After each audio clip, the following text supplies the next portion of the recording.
Okay, thank you all for joining and welcome to the inaugural section of the FAMI FSU Cyber Physical Security Seminar Series. Today we have, it's my privilege and pleasure to introduce Professor Aranya Chakrabortty. Professor Chakrabortty is a professor and associate department head for research in the Electrical and Computer Engineering Department of North Carolina State University. His research interests are at the intersection of power systems and control systems. He received the NSF career in 2011 and was named a University Faculty Scholar by NC State Provost Office in 2019. From 2020 to 2023, he served as a program director at NSF, where he managed various research and portfolios on power and energy systems. And I'm sure this bio, this is me adding this one now, is by far the modest version of the bio you've ever seen. So, please help me appreciate this speaker. Thank you. Is it going to stand on this side to advance the slides? Or? Yeah, I think we have a clicker, but I'm not sure. Was asking general, but maybe we can just use this to advance. You can test it.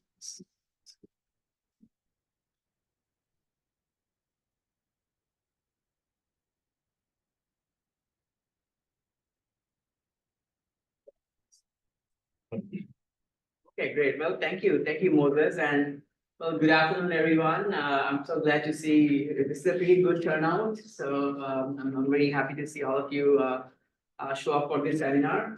Again, I wanted to thank Moses and also to Shastri for their kind hospitality.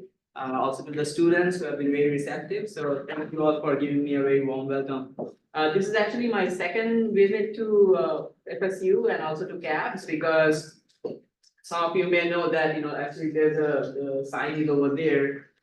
In NC State, I belong to a center which is called Freedom.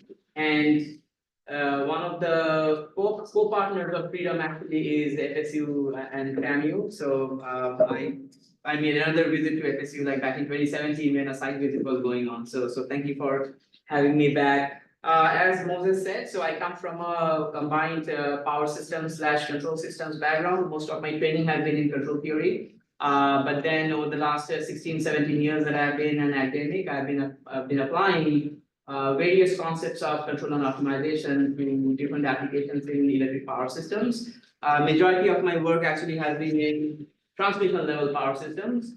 But then, I kind of got a little bit tired of dealing with transmission scale, so then I started switching a little bit towards the distribution scale power grids.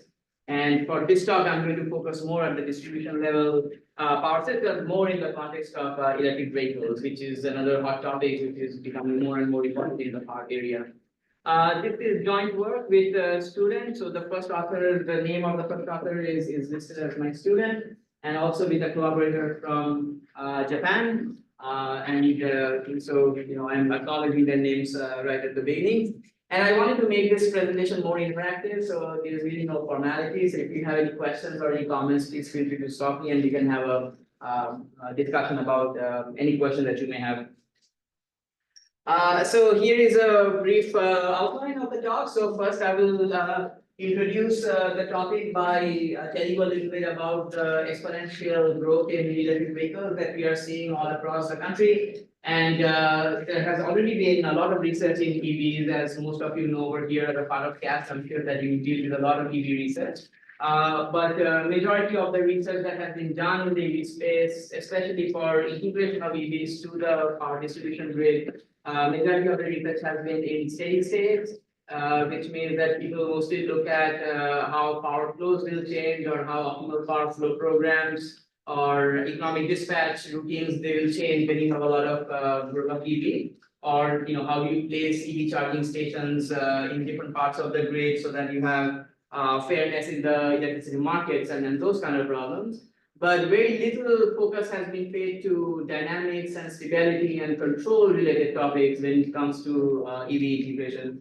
So because I come a little bit more from the dynamics background, so my talk is going to focus along those directions, that when you have large number of electric vehicles because as you know the presidential mandate, right? So President Biden's mandate is that by 2030, 50% of the US vehicle fleet has to be electric essentially for the decarbonization goals that we have set for the country. So right now there may be like only a few electric vehicles that you see on the road, and maybe they're charging, this hour versus that hour. But imagine millions of electric vehicle cars plugging into the grid at the same time for charging. So that's going to create huge overloading issues. And in power system language, we call that voltage instability, right? So, so those are some of the things that I'm very interested in looking into. That how do you prevent voltage collapse and overloading issues as a result when too many EVs are plugging into the grid at the same time, and how can you prevent them by doing proper scheduling so that these kind of overloading issues do not happen. So I'm going to talk a little bit about that in the introduction section. Then I'm going to tell you a little bit about some of the dynamical models, some of the dynamical state space models of the power electronics that are associated with the EV charging stations, because electric vehicles are DC devices, right? And the distribution really is AC. So you need a DC to AC interface for plugging in your car to the distribution grid. And most of that part of the talk, I'm guessing most of it probably will be familiar to you guys because you are the power electronic experts. I'm not. So I'm just going to show you some of the dynamical models that will be used. And then I'm going to formulate the problem of how can you do proper scheduling of these electric vehicles in the right way so that you preserve your dynamics, but at the same time, you don't want to put too much of pressure on the customers either, because then no one will show up in your charging station if you put, if you don't give them what they want. So there is this balance of saving the stability margin of the grid versus putting too much burden on the customer, and then how do you formulate optimization problems that give you a good balance between the two. So that's basically most of the things that I will be talking about in the main problem formulation. I'll tell you a little bit about how all of these things can be implemented in reality.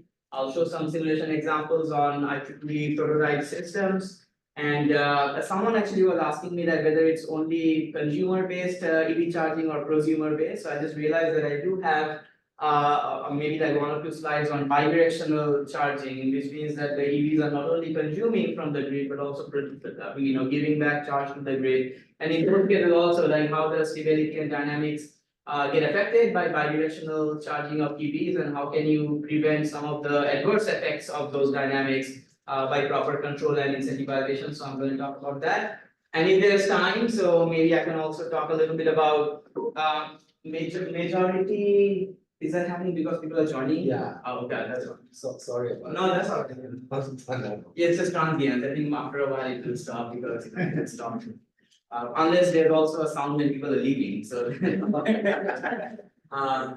and if this time I'll also talk a little bit about this GFL, GFM, the grid following and the grid forming converter work that I'm doing, because majority of the EV charging stations right now are operating in the grid following mode. And then we show that when you turn some of the EV charging stations into grid forming, then you can have better stability margins for small signal stability versus voltage stability and then things like that. So I'm going to show a few things.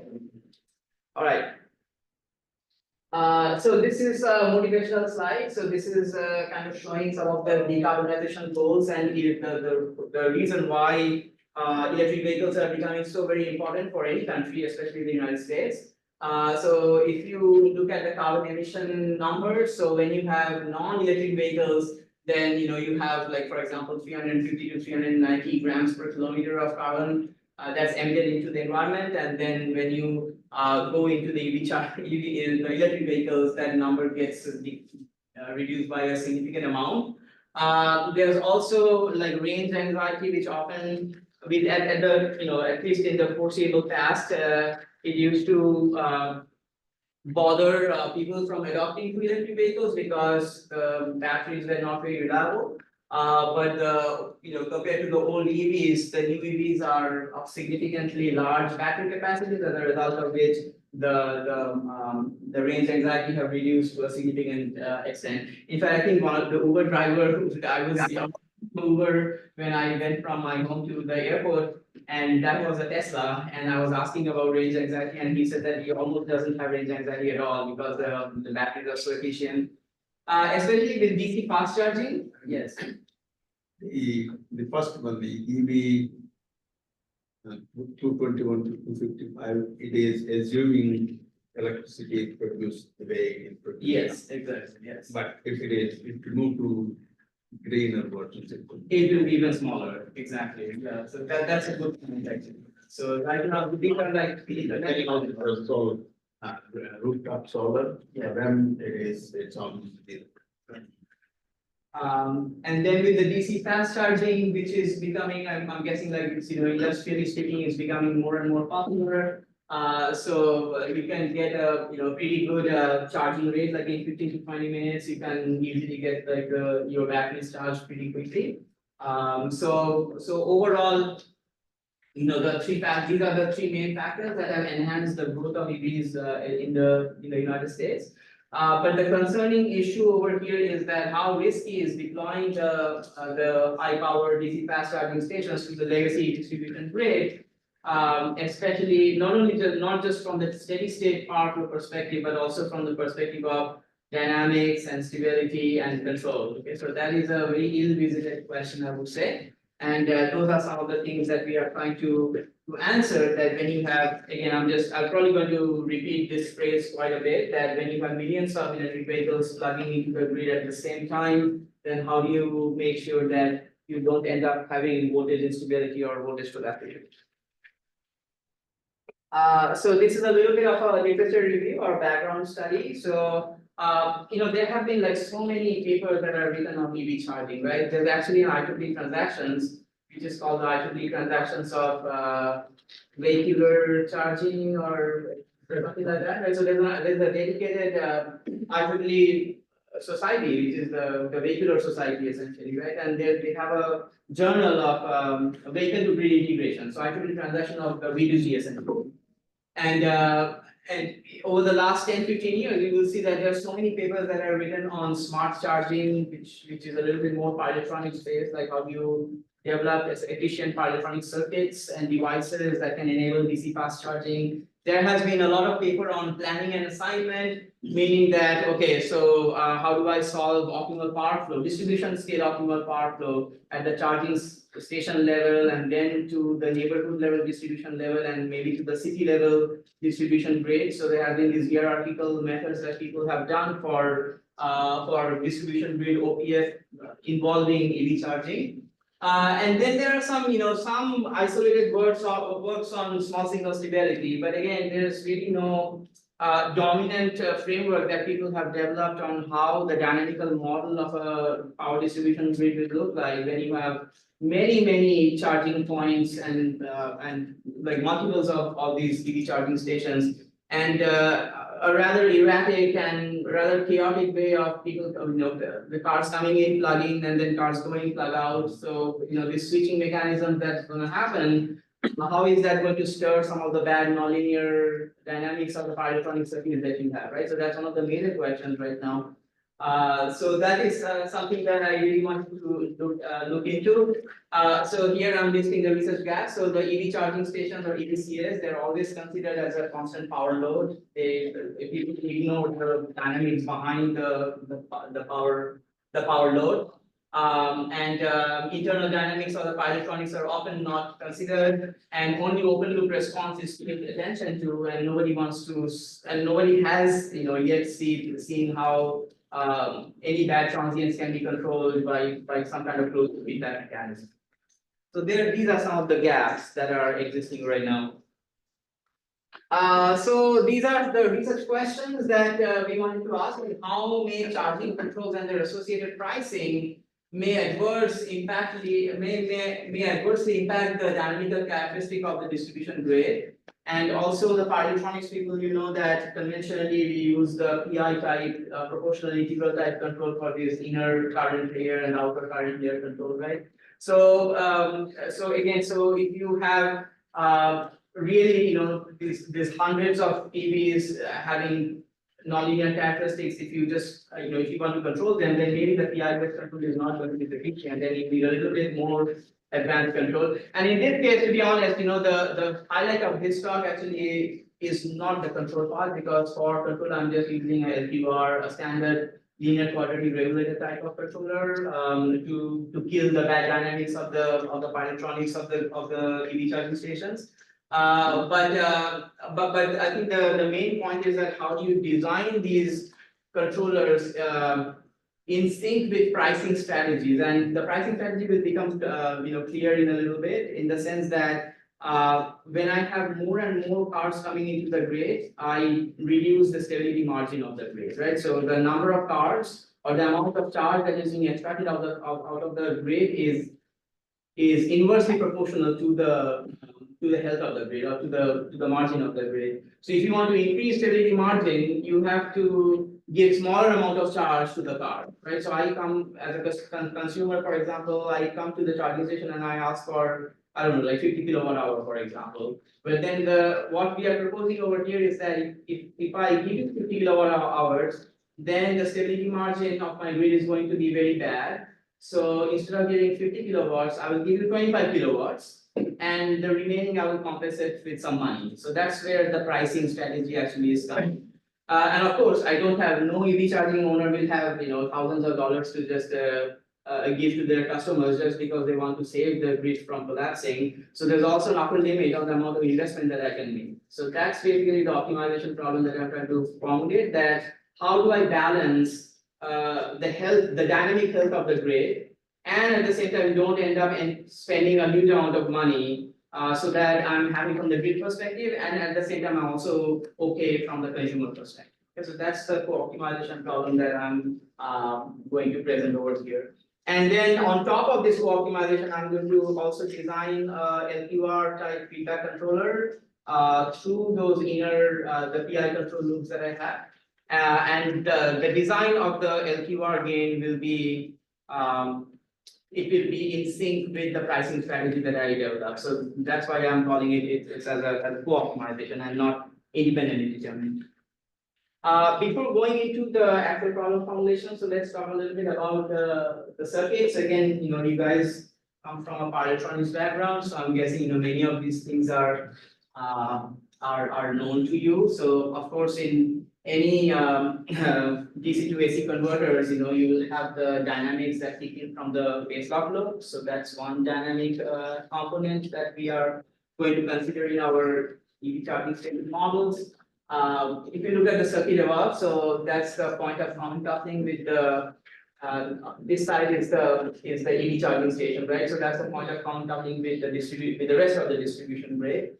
And then on the EV side, you have this LCL filter, you have the AC to DC converter, and then you have your DC bus, which is the main bus where the car is going to come and plug in. And then on this side, you have what do you call them? The DAB, the dual active bridge, and these other power electronic circuits that are on the vehicle side, essentially. So these are some of the state equations associated with the LCL. So again, I'm not going into the details because some of these models, they are textbook level models, they are not our inventions, right? So you have the D and Q axis currents, which are circulating across your LCL filter. You have your voltages, which are at the terminal of the LCL filter, and then you also have this the currents which are like going from the LCL filter to the AC to DC converter. So they all constitute your state variables, and these are some of the state equations. And I think there are nonlinearities hiding here in the form of bilinear terms. Like this MD guy is a duty cycle, which will later become a dynamic state variable. And then the V is a state variable. So you have like this cross coupling terms where the nonlinearity actually comes from. And these nonlinearities, we will later show, can have some bad transients, which is what I'm trying to relax through my control design, and at the same time trying to design what the optimal charging set points should be, so that I have sufficient amount of stability margins for my grid model. These are again, so the inner loop and the outer loop controller. So these are the PI type controllers. So as you can see over here, so These are the integral gains, and of course the output is kind of saturated. So that's another source of nonlinearity that you have that can reduce your stability margins. So these are both D and Q axis, and then the DC bus dynamics, which is probably a very important equation to consider. That's the voltage associated with that DC bus. And these are again, so see over here, there are these cross coupling. These are these bilinear terms that you have over here, which again makes your overall model kind of nonlinear. Okay.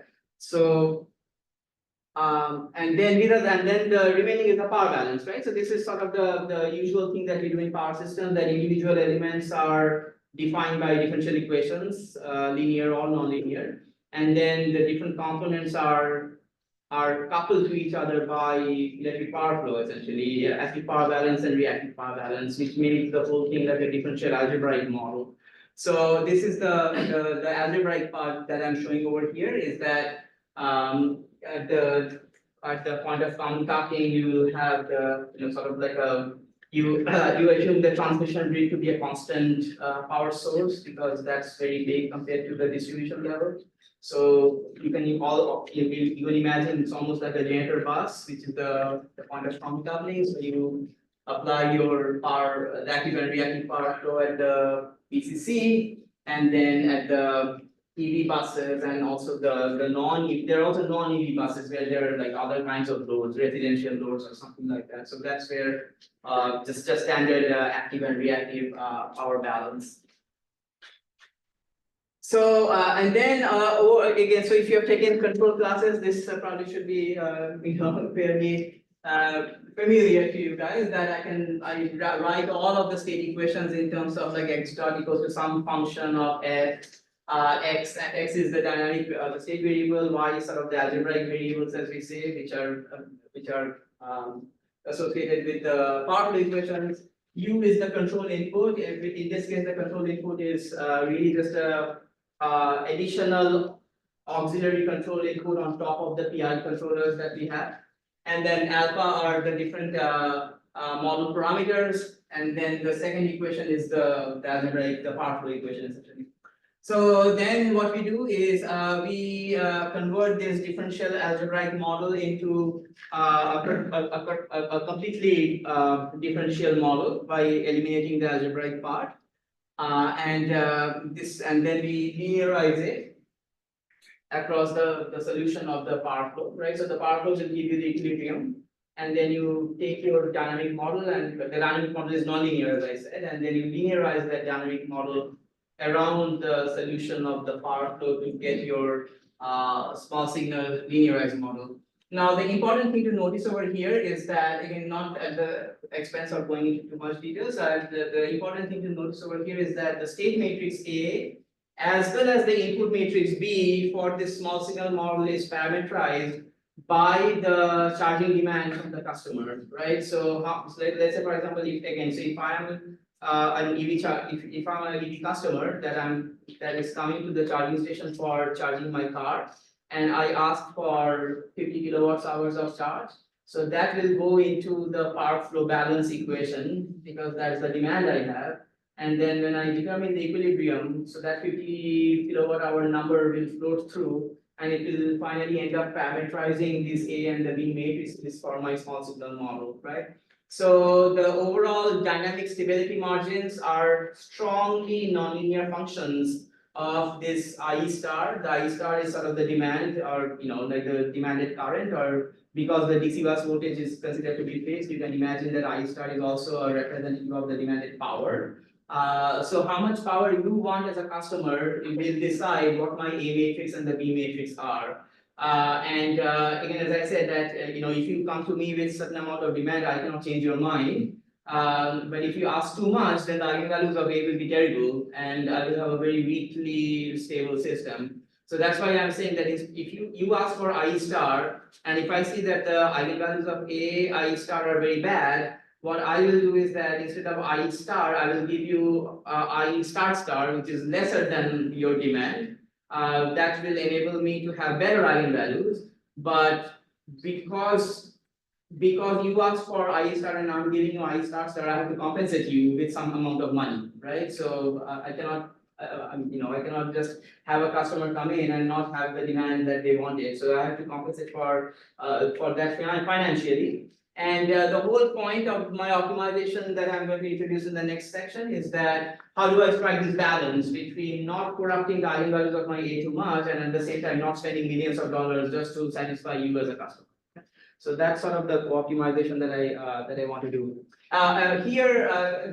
The right side of this slide is showing exactly what I said, that if you draw for the IEEE 33 bus distribution grid model, if I derive this A and B matrices, and if I draw the eigenvalues of A for different values of I star, you will see that as the demand becomes higher and higher, the eigenvalues tend to move towards the right of the plane and going closer to the imaginary axis, which means that if you ask for too much of power from the grid, then the damping of the eigenvalues is going to be great. And at some point, the eigenvalues may even cross the imaginary axis and go to the unstable side, essentially. So that's sort of the functional diagram that I wanted to tell you guys a little bit. That the whole point is that to push these i's as left as possible, but that would involve making the value of I star small.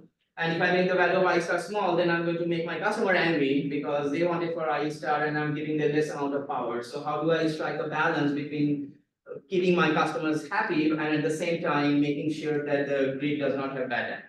Okay, so that's sort of the whole story.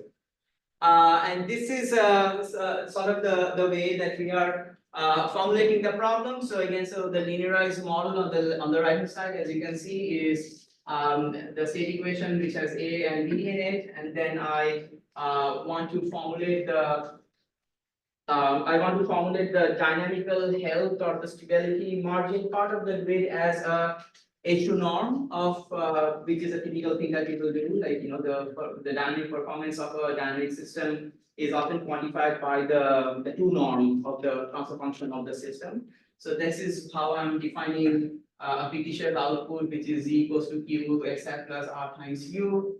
And then the objective function over here is that I want to find the feedback controller K, which is sort of a state feedback controller, just like an SQR problem. And at the same time, I also want to find the optimal value of this demand I star. So that's why I call it a co-optimization, that I'm designing the controller as well as the demand that I expect from you jointly in terms of one objective function. And the two terms over here is the J1 is the dynamical part, that I want to minimize the H2 norm of my grid transfer function so that I have good eigenvalues, so that I have good dynamical performance, so that I have good stability margins. So that's what J1 is quantifying.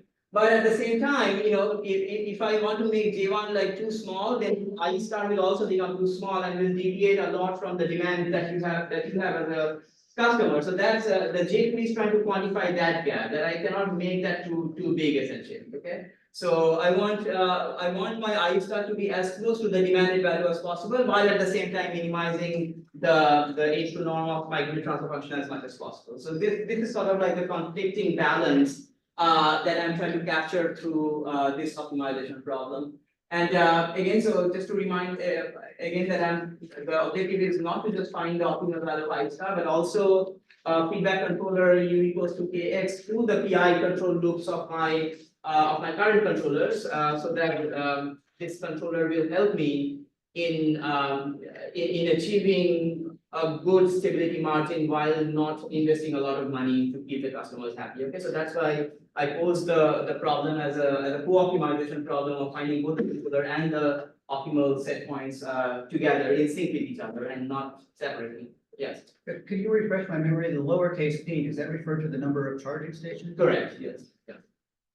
The number of P is the number of charging stations, EV charging stations that I had. Then why do you start with a subscript 2 instead of subscript 1? It's just out of curiosity. Say it again. And in the very first line, you have ED2 to EDP plus 1. Why is there no ED1? Yeah, I think what happened is that we keep one as a reference essentially. So I think that's the point of common coupling. So there's a EV charging station there also, but I'm just keeping that as a reference to measure like how the others are performing. So that's why I don't know. And just the logistic essentially, it's not that much more big deal. Okay, great. So, this slide is a little bit more control theory. So, if you come to think about it, you know, the K, what is K, right? So K comes from the algebraic Riccati equation. For remember, like in optimal control courses in LQR, you may have known that the way that you solve for a state feedback LQR is to solve this Riccati equation, which is A transpose K plus KA minus KB inverse B times R inverse B transpose and all those things, right? So KA is implicitly a function of A and B, and A and B are functions of I star. So implicitly K is a function of I star also. Okay, so the relaxation involves that you remove the K from the argument of the minimization because K itself is a function of I star. But that doesn't mean that K is determined independently. It's still a co-optimization problem. But it's just the way the execution of the optimization works is that you now have U equals to K as a function of I star, and you minimize only with respect to I star. And the solution is somewhat like this: that okay, you start with the nonlinear model. You run power flow and you determine the equilibrium, you linearize your system and determine the transfer function, and then you make the QR gain as a function of the set point, which is this I star guy. You compute the closed loop matrix and you compute the gradient of your objective function over there. And here I think we are just using like just a gradient descent type of algorithm. But the point to notice over here is that it's not a simple gradient descent problem because I'm trying to determine the gradient of the H2 norm of a transfer function which has dynamics in it. Okay, so the JR1 is not just a simple algebraic function of I star. It's a dynamical function of I star because the GI star has poles and zeros in it. Okay, so that's what makes this optimization a little bit tricky because it's not just a static function of I star, it's a dynamic function of I star. I think this slide is basically saying that, okay, so once this optimization is solved, like how would you implement this strategy in reality? So what might actually happen is that you may have an app that runs on your phone, and then EV customers will submit their information the day before. So they will submit that, okay, so I'm coming at 10 a.m. tomorrow to your EV charging station, and I want 50 kilowatts hours of energy that I need to charge my battery, for example. So once I receive the bids, not the bids, or maybe just the information from all of these customers, then as the EV charging station owner, I'm going to run my optimization, and I will figure out that, okay, so you ask for 50, he asked for 40, and maybe you ask for 100. I cannot give you 50 because that's going to make my eigenvalues very bad. I'm going to give you 40, I'm going to give him 20, and maybe instead of 100, I'll give you like 50, for example.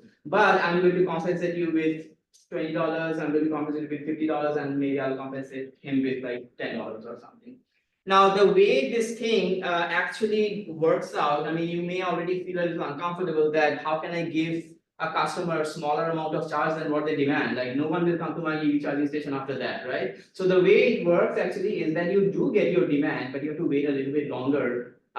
It's a wait and save strategy that people use in like these Ubers and Lyfts, right? So the important thing to notice over here is that what you are demanding is energy, but what really matters from the grid stability perspective is power. So I have the factor of time within my control, which means that I can give you the same amount of energy that you ask for, but I can have a smaller amount of power that comes out of the system and still have a multiplication with a larger amount of time so that you get the same amount of energy essentially. Okay, so you're going to get what you wanted, but I'm going to make you wait an extra 10 minutes and compensate you with an extra $20. Okay, so that's sort of the strategy over here.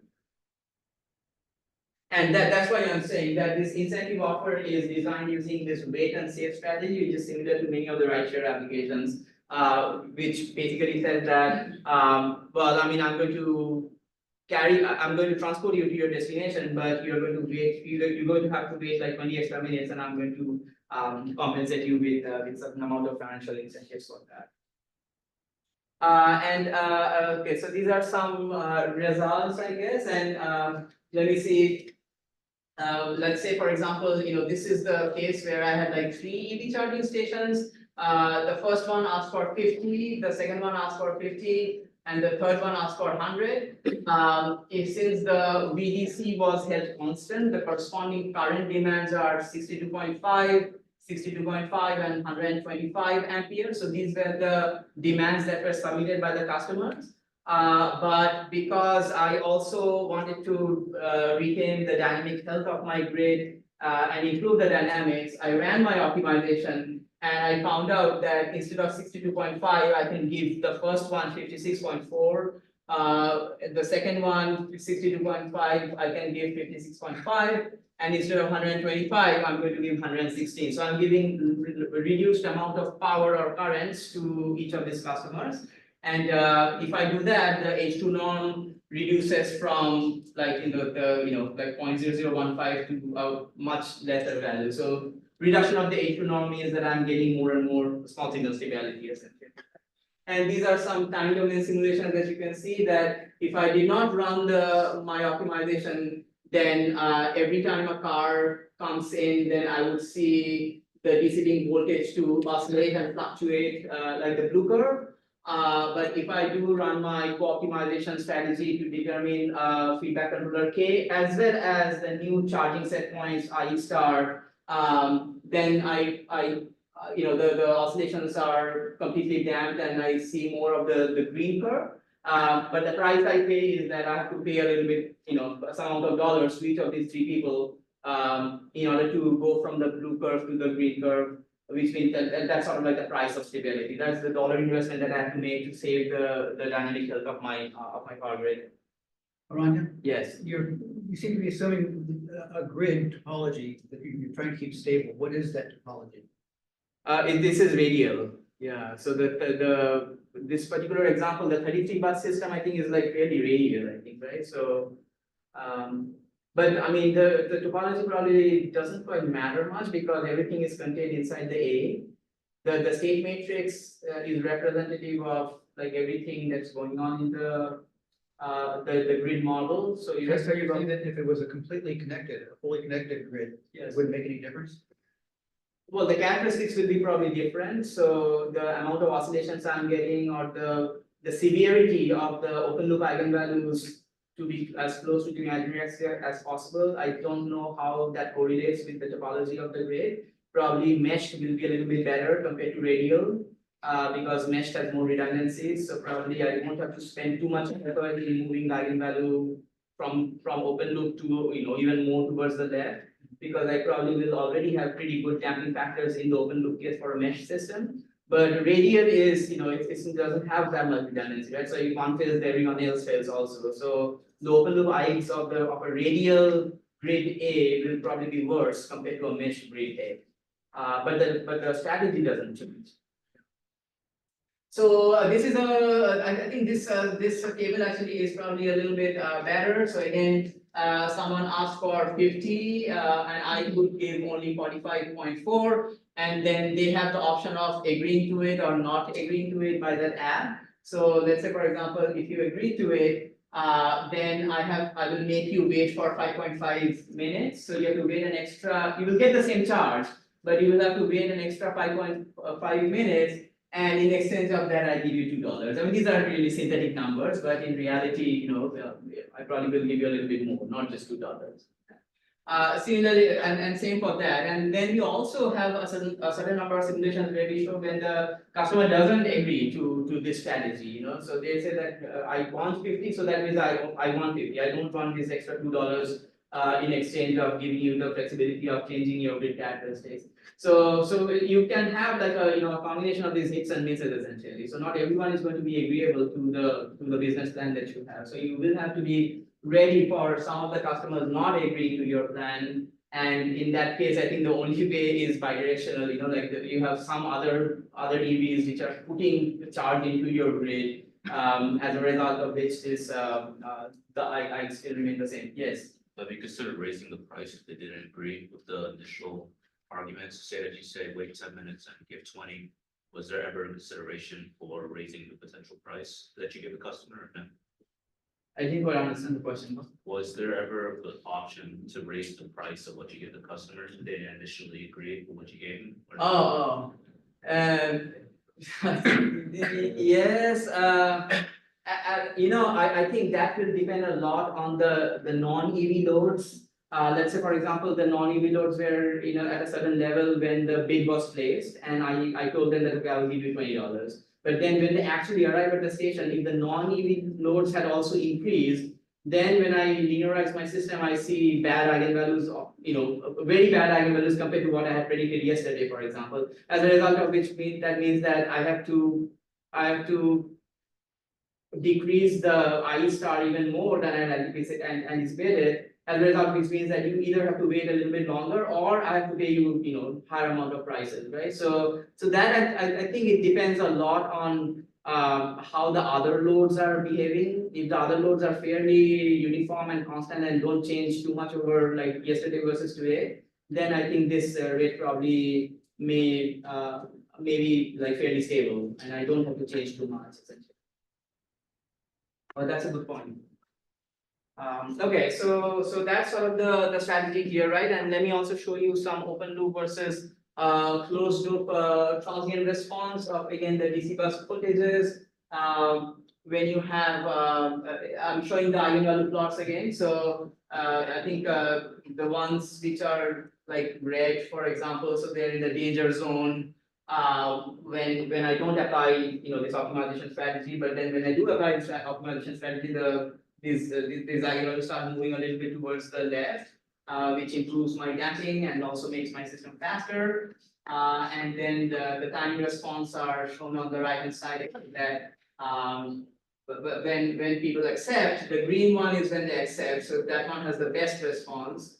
And then the red one is when they reject it. Like some people accept it and some people reject it, right? So the red one is a little bit in the middle, essentially, with respect to the blue. The blue one is when everyone rejected, essentially, which means that I have to go back to the non-optimal case. And then the green one is the best one, and the red one is the one which is in between, which means that some of the customers agreed to my business plan and some of the customers didn't agree to my business plan.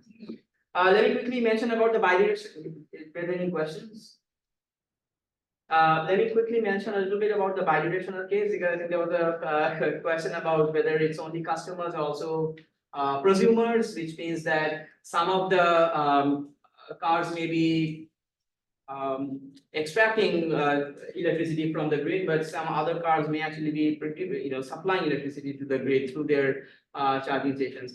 And the way that let me also explain like what is the implication of that, right? So the implication is that when you have bidirectional charging, not only small signal stability is important, but what becomes very important is voltage stability, because bidirectional charging also impacts the reactive power. So although you are giving active power to the grid, but active and reactive power are strongly coupled with each other, right? Especially in the distribution grid. So when there are some cars which are milking the cow, right? So they are drawing the power, but then there are some other cars which are giving power. So you have to, when you solve the power flow, it's not just the active part that you're solving, you're also solving the reactive power flow. So then you will see that the voltage stability index also starts fluctuating very, very rapidly when there's a mix of this, power going in and power coming out. So for that, we added this third term in our objective function. Now you have like this V3, so the J1 and J3.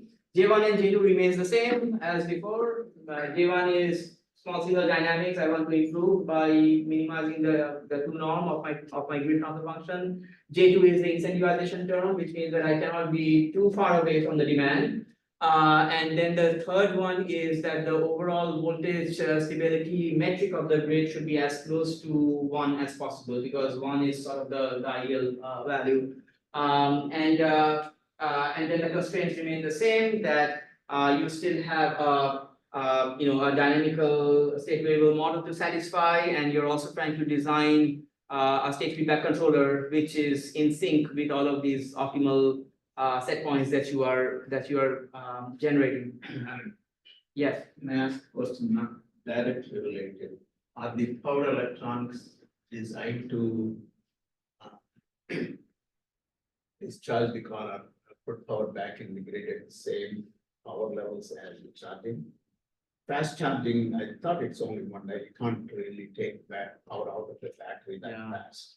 That's a good question for my student. I don't really know the answer, but I'll take this back and ask my student. I think right now we are assuming very idealistic scenarios like that. Similar power.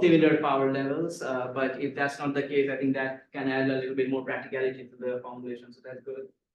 I think this table actually is showing something very similar, but not, except for the fact that now in some of the rows you will see a minus sign, which means that they are giving power instead of just extracting power. So someone asked for 120, I can give 110. Someone asked for 150, but I can only give 145. Someone said that, oh, I'm going to give 200 minus 225, but then I'm saying that, oh, I don't need 25, I only need 270, for example.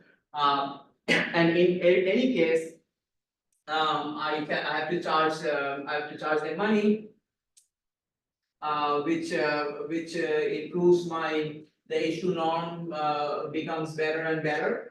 But then now the voltage stability thing also needs to be taken into account, because as you keep on increasing the the number of cars which are giving power as well as taking power, your H2 norm may improve, but your voltage stability matrix starts degrading essentially. So it's a balance between those three terms.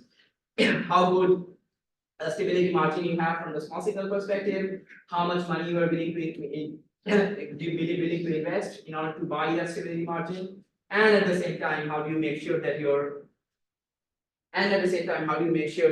voltage stability margins are not falling too much because of the bidirectional nature. Let me just end with just a slightly like a addendum to this whole story. So again, in the introduction, I said that I think the general observation or the assumption for any of these EV charging station models is that all of the converters, the pilotronic converters, they operate in the grid following mode. But if you are following the recent conversations of how you can turn pilotronic converters into to do mimicry of the conventional synchronous machines, which do not have inertias. Thank you. Yeah, these days I get my throat dries up very quickly for some reason. I don't know why. Thank you, Moses. So there's a lot of research that's going on in the grid following and the grid forming type of converter models, and in fact, University of Wisconsin started this new DOE initiative with NREL. It's called Unify. So Unify is like a consortium. It's an industry university, the UCRC consortium, that involves a bunch of national labs, a bunch of other universities, and NCSU is one of those universities. I'm not a part of the Unify because I was at NSF and they didn't want me to be a co-PI, because then I would have conflict of interest with everyone. So I'm not in the team, but Unify actually, like Dominique Gross and all these other Brian Johnson of UT Austin, so they're all looking into these pilotronic circuits and how to control pilotronic circuits in grid following and grid forming mode. So the idea here is that grid following in general helps voltage stability, and grid forming in general helps the H2 norm. Okay, so in my formulation over there, like J1, J2, and J3. So if you have some EV charging stations in the grid following mode, you will see that J1 is being facilitated highly. If you have some other EV charging stations in the grid forming mode, you will see that J3 is being facilitated highly. So then we also, like, after solving that initial round of optimization, we also said that can we also find the optimal mix of GFMs and GFLs, so that J1 and J2, the values of them are even smaller compared to when everyone is GFL, for example. Okay, so that's how I'm trying to formulate the problem over here. And the plot on the right side, I'll try to wrap up quickly so that we have enough time for Q&A. So the plot on the right side is basically showing that as you increase the number of grid following converters in the EV charging station, you see that your H2 norm is steadily decreasing. While if you increase the number of grid following converters in your EV charging stations, the voltage stability margin is steadily decreasing. But they are conflicting. Like if one goes on this side, the other one starts decreasing. Okay, so the trends are kind of opposite to each other. This may be a little bit of a synthetic case because it's only a 33 bus system. It's not a very large system. So if you have larger IEEE models, maybe this very nice proportional relationship may not be that much evident. But at least grossly speaking, the number of GFMs versus the number of GFLs, they kind of go in opposite directions with respect to small signal margin versus the voltage stability margin. So that's where this whole idea of finding the optimal mix kind of came from.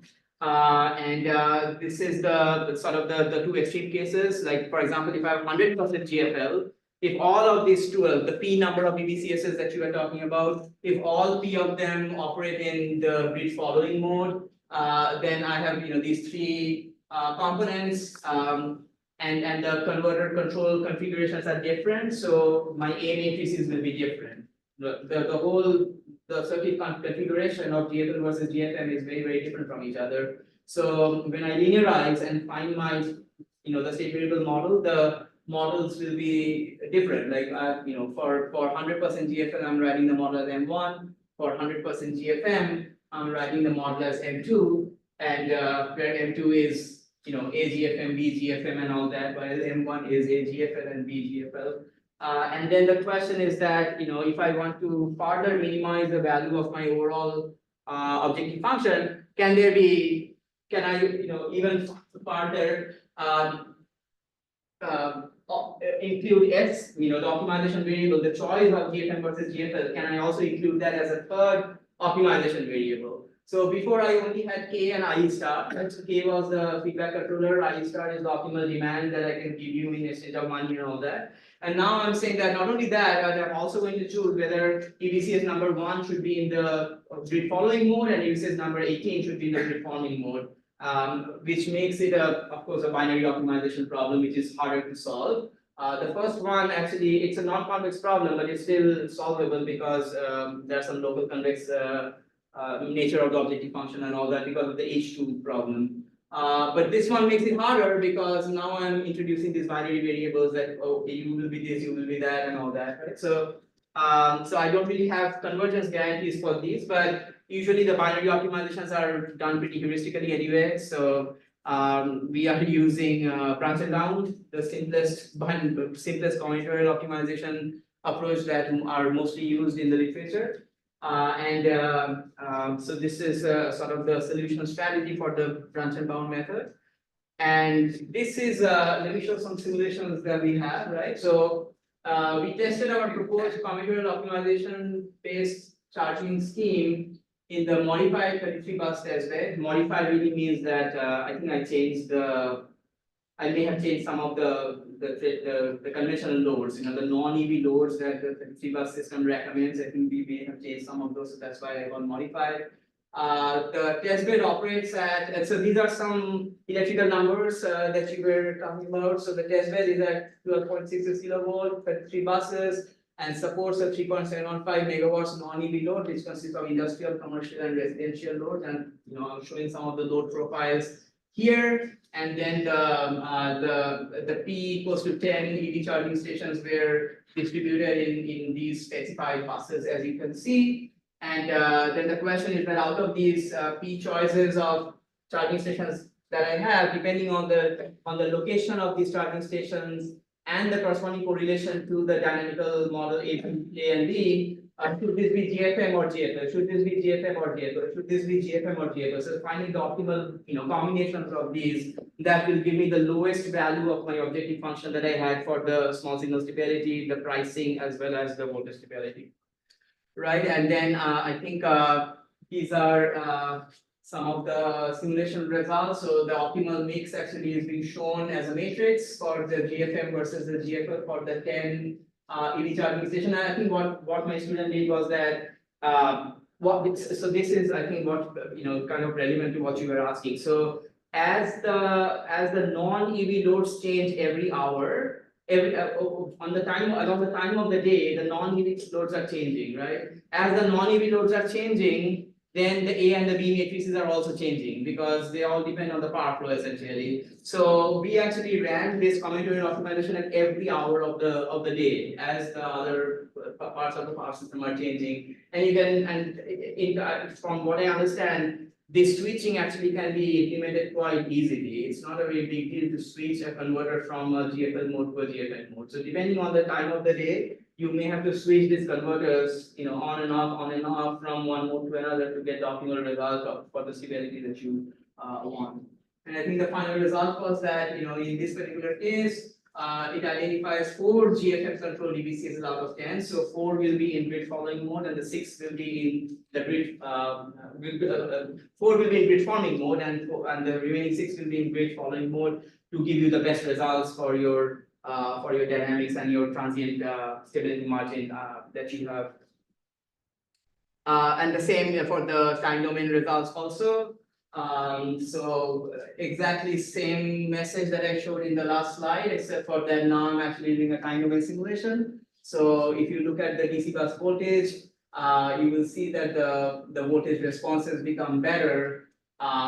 It's kind of like obvious from here. Like for example, if you have the red one is showing 100% GFL, and the green one is showing 100% GFM, and the black one is in sort of in the middle essentially because it's a mix between the two. But then the black one also enables you to have better small signal stability margin and as a result lower amount of price investment. So it's really just an interplay of those 3 terms like J1, J2, and J3, and whichever gives you the smallest value of the total sum. All right, so let me conclude very quickly. So the conclusion was that integration of multiple EV charging stations often cause semi-fast oscillatory modes, and many times these oscillatory modes are very poorly damped, which results in bad dynamics. And every time a car comes in, then you will see these oscillations going on in your DC bus voltage that you may not want to actually happen. So in order to prevent that, we presented 2 strategies. One is that I'm designing a state feedback optimal controller, which is the skating, but I don't want to design it independently of the charging set point that parameterize my state matrix A and B, state and input matrix A and B. So I can also design the charging set point to have a good A and B, and as a result, a good K. And all of this is determined as a result of this co-optimization strategy essentially. The damping improvement is achieved by a joint LQR and for reducing the H2 norm as well as finding the optimal set points that will contribute to reduction of that H2 norm. And then finally, this combinatorial co-optimization approach where, I mean, one obvious question can be that how scalable the combinatorial optimization is. I mean, over here, I'm just using 33 bus and only 10 EV charging stations. If you have like 100 charging stations, this combinatorial will blow up essentially. So there's no perfect answer to that, but again, so these are not operational problems, these are planning problems. So you're planning, you have enough time to do this optimization before you actually go and implement this on the field, right? So I think that's one argument that I can give in defense of that question. And then the future works, of course, one thing that you will notice in the entire presentation, I never actually mentioned about time. So I never mentioned that I told you that, okay, so he's asking for 50 kilowatts hour, you are asking for 20 kilowatts hours, and you are asking for maybe 40 kilowatts hours, and I'm giving you smaller amounts of charges in exchange of money. But I never told that, okay, he will come at 10 a.m., he will come at 10:30, and you come at 11. So this temporal aspect is kind of missing from the formulation right now. So that's one extension that we are doing, that not only I do an equitable distribution with respect to the charging demands, but also I do an equitable distribution with respect to the time of charging, like when you should come and when you should not come.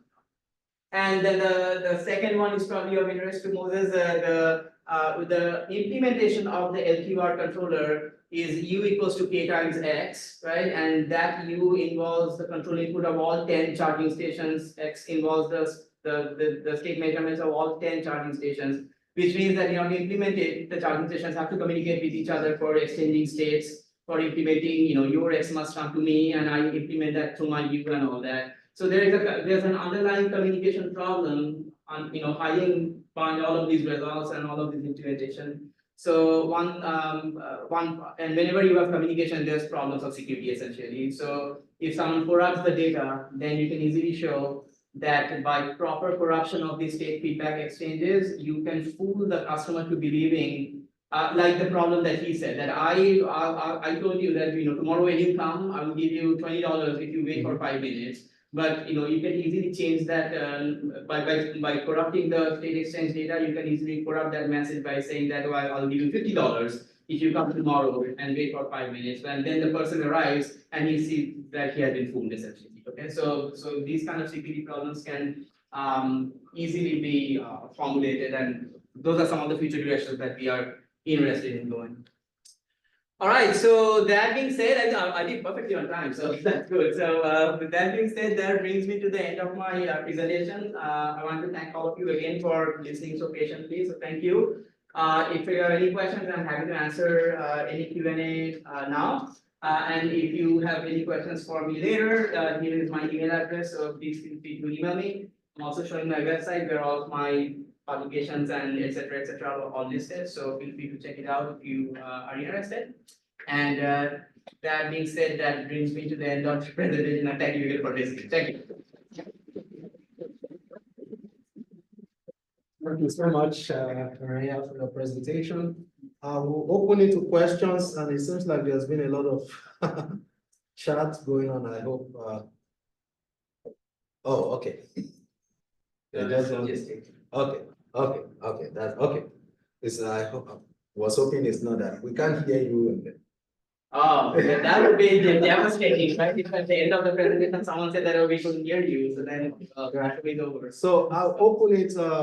It's time for question. If those online, Let the people online ask questions. yeah. So online folks, if you want to ask questions, you can unmute. I think we can hear you. Just you don't have to type it. Just ask your question.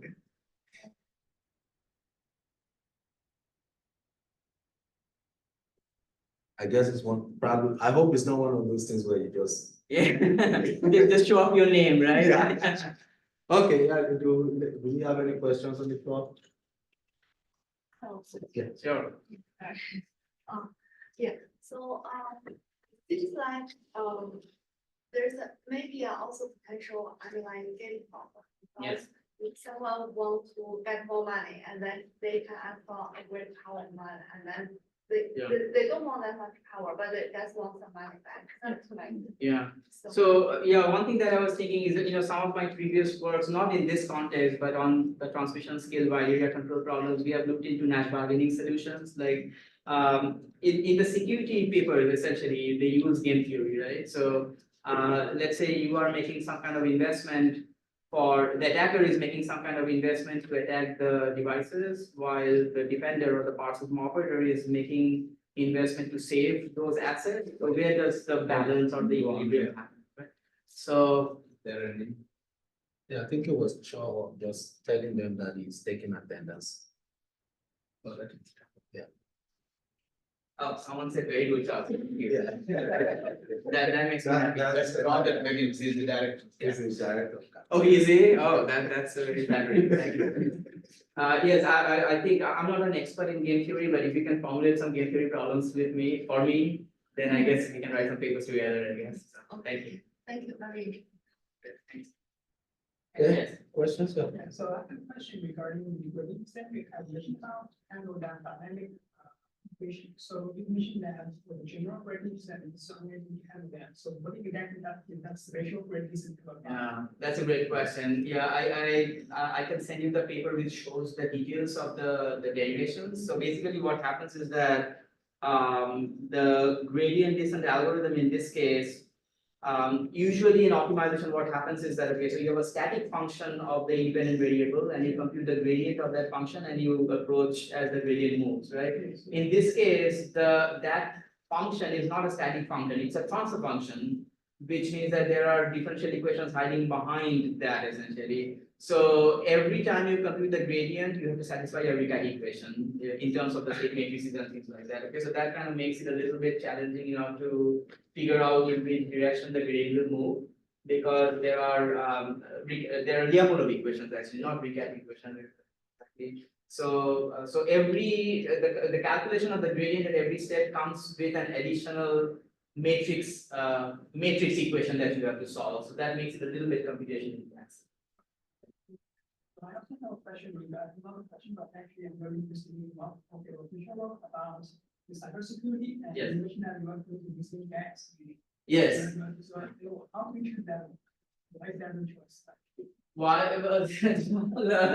Actually, yeah, well, I mean, so the reason is that, so just the proper ANN may not work very well here, because I have dynamical time series kind of equations that need to be solved. So we used LSTM, so long short-term memory NNs are one choice. But then, from reading some of the literature again, so we are not experts, so maybe you can, enlighten me if I'm saying something wrong, but the literature told us that LSTMs are becoming obsolete actually, so the better choices are these generative adversarial networks, which are like LSTM2, because they have much more predictive power compared to LSTM, so that's why we went towards the GNNs, because they can capture dynamics very well and not just static functional input output relations. So if you are trying to, like, for example, if you're trying to do system identification, so you have input, you have output, and you're trying to identify the black box transfer function which is hiding in between. So the regular NNs will not work very well essentially. So you need to have some memory capacity, so which is either LSTM or GNs. So we just went to the GN route. Because I come from the background. Maybe you can help us in determining whether GN is the right choice or not. Yes. I have a two-fold question. Sure. So the first part is how often does this optimization need to run? Oh, excellent question. Yes. And then the second part is as the structure scales, or the grid scale, then will this optimization still need to be low time? And what's the trade-off of the frequency of optimization? Yeah, both are very good questions. The first one, I almost every time I give a talk, if someone asks the first question, so I was actually expecting that someone would ask. So thank you for doing that. I think a pretty reliable number for repeating the optimization can be like every half an hour, because that's when most of the non-EV loads change. So I have a certain non-EV load at 8 in the morning. Also depends on the time of the day, like maybe in the morning there's a rush in the non-EV loads, but then they settle down when everyone goes to work, and then again there's another spike or erraticness happening when people start coming back to their homes and stuff. But then again, I mean, how many people charge their cars at 8 p.m., right? Not much actually. So really the main time period of interest of charging is in the morning as well as in the afternoon. So I think doing the optimization every half an hour will probably be sufficient, because what really matters is that how drastically is this A and B matrices changing as a result of the equilibrium of the power flow. If it's not, if at every half an hour, if the change in A is not that much, you can skip and use the same strategy as like the previous hour, for example. But if you see a very sharp change in A, and A comes with all these bad eigenvalues, right? So which you're trying to damp by this co-optimization strategy that I just mentioned. So if the change in A is drastic, then you probably should do it every half an hour or even faster depending on how quickly the A is changing. And as you said rightly, that many of these things can be observed as a part of like daily operations. So maybe you do this like for the first 1 month and you see the usual pattern in which your A changes. So from the second month, you have more confidence in saying that, oh, I won't be doing this every half an hour. Maybe I'll do it every 15 minutes or 20 minutes or something like that. So there's a learning curve over there. The second question was, as the grid scales up, the answer is yes. I mean, because if I'm really doing it at every half an hour, for example, it doesn't depend on whether my grid is small or big. I have to do it, right? So,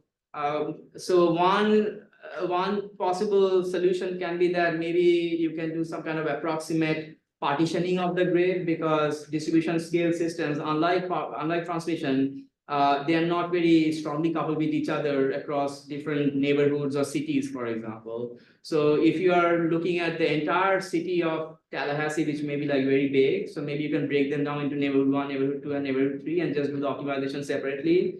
They won't be optimal, of course, because there's connection and that you're ignoring. But that's one possible solution for the scalability aspect. Yeah, but the real-time nature, I cannot. I have to implement it because I have to, depending on what the frequency of the cards are coming, whether someone is. The other thing is that, see here, this is the other thing, right? So let's say yesterday you said that you will agree to my business plan, but when you come over here, if the price has increased a little bit, then on site you say that no, I'm not going to, I'm not going to improve.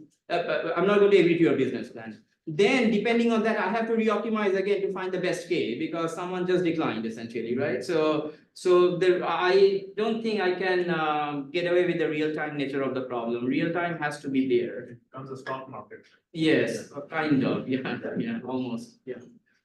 Yes, but those are both very good questions. I have kind of two questions. Yeah. So the first one is just curiosity, like how did you come to the choice of LQR? Because it's just easiest, I guess, right? So, right, because, I mean, right, because I think there are two answers. One is that LQR helps in making my optimization problem nearly convex. If I chose some output feedback or something like that, then I will have to design a Kalman filter and that would make it more difficult or something. Right now it's just LQR, yeah. So there's no best answer for that. Yeah. So the other one is this your dynamical, your linearized dynamics matrix A and B, they're dependent on the demand. Correct. So and I like the way you talked about the stability margins and stuff. But did you, in your experience, what did you see about controllability? Do we lose controllability at some point, or what's happening? As a function of the parameter? Yeah, as a function of this. That's an excellent question. Like what you're saying is that if someone makes a very high demand, I may not even be able to control it. I didn't check it, to be honest. Maybe I should go and check that. Yeah. But also we do impose maximum limit on the demand, by the way. Okay. The demand cannot go beyond the exactly. Yeah, maybe that can be one determining factor for the demand, that I cannot cater more than 7 cars in this half an hour, for example. Okay. Or even if I can do 7 cars, but if they are all asking the maximum amount of charging level, then it goes, the total IED becomes too high and I may lose controllability. This point was not guided by that, but maybe that can be one guiding factor, essentially. But we do have an upper limit on the amount of demand that you can ask. That's great, because Satish submitted a low doctrine attack paper for ACC. So it would have kind of been a good thing to look at this kind of scenario. Maybe if there's a controllability issue, then might kind of be a candidate for you. Yeah, I know like in the audience, I'm probably facing a lot of like controls people. So if you are in need of a good application or a good plant, this can be like one choice of one of those applications. And I have the MATLAB plan simpling course already. So if you want to apply your magic control system on this one, just feel free to email me and I'll send you my code. All right. Thank you. Let's thank the speaker again.